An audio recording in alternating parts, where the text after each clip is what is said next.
Hello there, 7th graders. This is Mr. Casci speaking. As you can see, I won't be able to be in class today, but we'll go on with the lesson as if I were there with 8-5 here. So our schedule for the day is up on the board here. We won't correct the homework in class. We'll just collect it, and I'll take a look at it myself when I get a chance and I get back. And today's lesson is on 8-5, circumference and area of a circle. We're expanding on yesterday's lesson, which is going to get a little bit more complicated, but I'll be able to walk you through it here. And your assignment tonight is actually going to be 2 worksheets instead of 1. They won't both be due right away, but just I want you to be working on them, and then I'll clear things up once we get back. They're rather challenging worksheets, so I'll give you plenty of time. We'll probably have a work day when I get back as well. Moving on here, let's take a look at this problem. I want to start out with a rather simple problem that might be challenging at first look. So what we need to,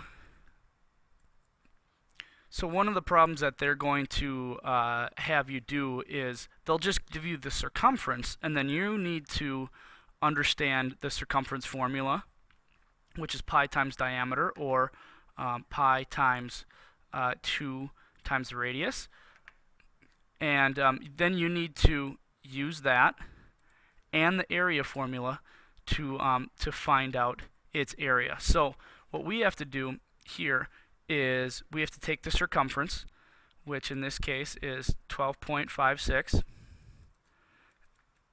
and we have to set that equal to our pi, which is 3.14, times 2 times our radius, which our radius is what we're trying to find out now. We don't know what the radius is, but we are going to need to know what the radius is to find the area, which is in our problem. Okay, and so here what we can do is we'll do 2 times 3.14, which that is going to be 6.28 times r, and this is 12.56. And then on both sides, what we can do is we're going to divide by 6.28. And we're going to do that to try to get our r alone. We're going to find our radius right here by taking 12.56 and dividing it by 6.28. When we do that, we get a radius of 2. Okay? And this isn't, we're not done yet, because all this is done is found our radius right here. The radius is 2. Okay, and now we need to use that radius and plug it into our area equation. So we have 3.14 times 2 times 2. Okay, and so that's going to boil down to 3.14 times 4.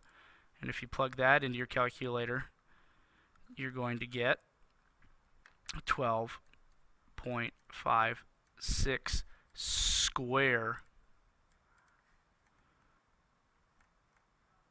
units.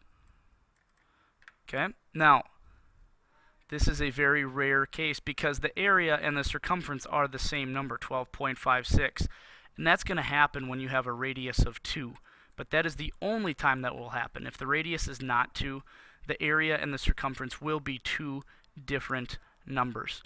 Okay, but remember, the circumference is a linear, is a length, and so it's just singular, but the area is in square units because we're talking about 2 dimensions.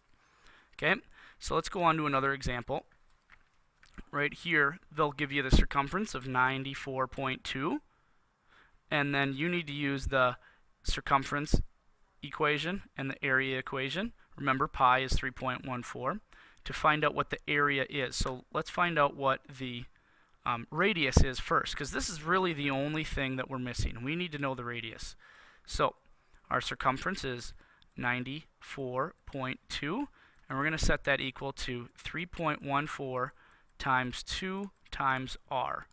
That diameter gets split up into 2 radiuses, or radii, if you want to call it that.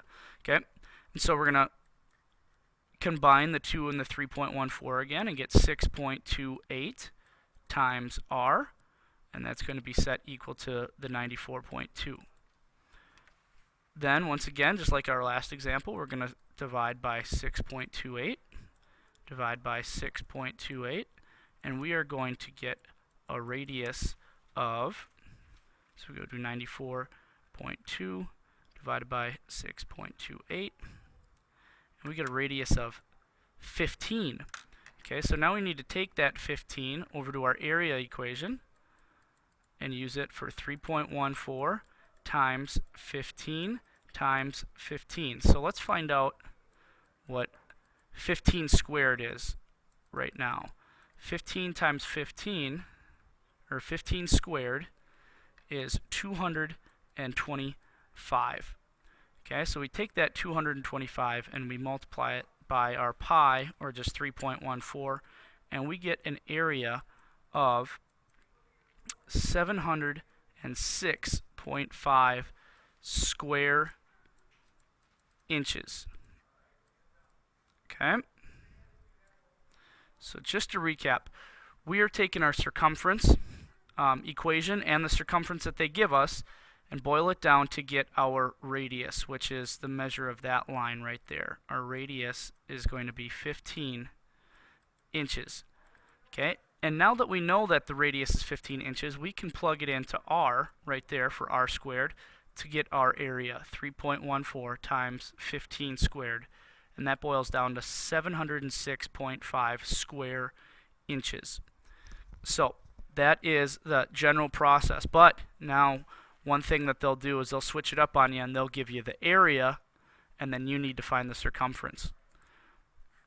Just like this right here. So these are really good problems to make sure that you understand what these equations mean. Okay, so what we're going to do is we're going to take this 113.04 kilometers squared, and we're going to plug that in for A.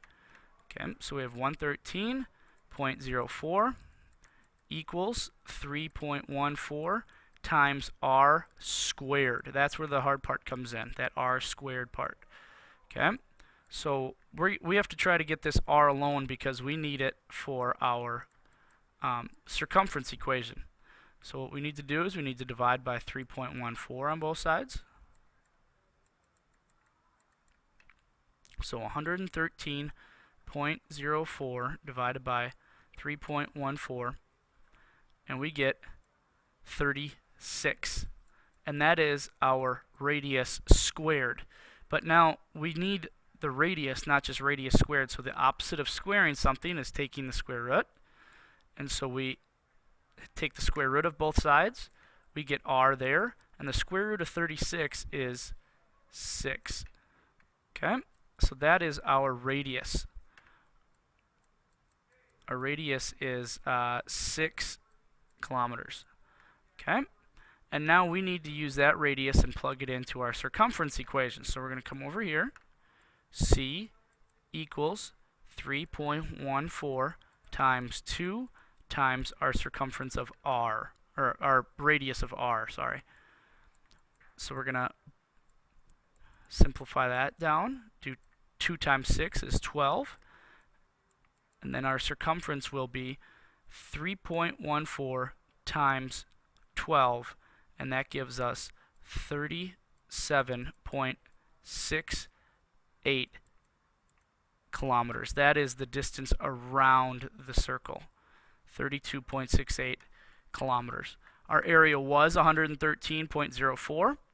Using our formula here, we were able to find out what the radius is, and then we're able to take the radius, plug it into our circumference formula, using 3.14 as r, as pi, and it boils down to 32.68 kilometers. Okay, I'd like you to try the next one on your own right here. The area would be 764.15, and then you need to use the circumference equation to figure that out as well. Okay. There are 2 worksheets that I'd like you to do today for your assignment. Please fill up the rest of the class time working on those. I'm guessing that you will not be able to finish both of those in class, and we will clarify that once I get back into class. So have a good rest of the day, and remember, I'm pulling for you.